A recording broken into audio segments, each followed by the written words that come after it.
नमस्कार मित्रांनो, नेहा व्हिडिओ चॅनलमध्ये तुम्हा सर्वांचे स्वागत। आज मी तुम्हाला छोटीशी बोधकथा ऐकवणार आहे। कथेचे नाव आहे गंपूची शाळा। एका गावात गंपू नावाचा एक छोटा मुलगा राहायचा। तो खूप चपळ, चलाक आणि हसतमुख होता, पण त्याला शाळेत जाण्याची अजिबात आवड नव्हती। रोज सकाळी शाळेत जाण्याची वेळ आली की तो बहाणे शोधायचा आणि कधी ताप आल्याचे सांगायचा, तर कधी पोट दुखते असं। गंपूच्या आईवडिलांना त्याच्या या वागणुकीचे खूपच आश्चर्य वाटायचं। ते त्याला शाळेत का जायचं नाही असं विचारायचे, पण गंपू काहीच उत्तर देत नसे। एक दिवस गंपूच्या आईने ठरवलं की आपण गंपूला शाळेत का जावंसं वाटत नाही हे शोध लावूया। गंपूची आई एके दिवशी शाळेत गेली आणि तिने गंपूच्या शिक्षकांशी बोलली।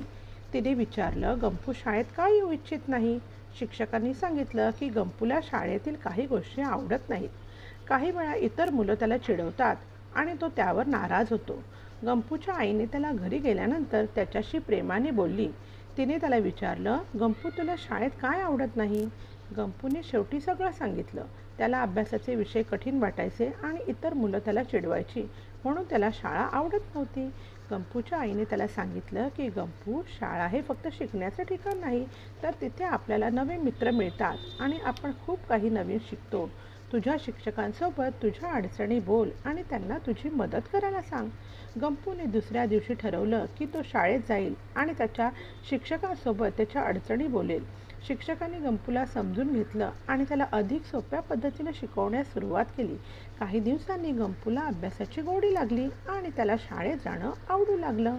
त्याने नवीन मित्र बनवले आणि सर्वांशी चांगले संबंध ठेवले। गंपूच्या आईवडिलांना आनंद झाला की गंपूला शाळेत जायची इच्छा निर्माण झाली। त्यांनी त्याचे कौतुक केले आणि त्याला प्रोत्साहन दिलं।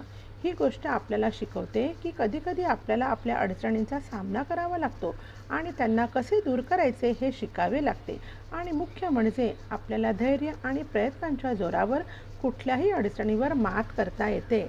न विसरता चॅनलला शेअर, लाईक आणि सबस्क्राईब करा। धन्यवाद।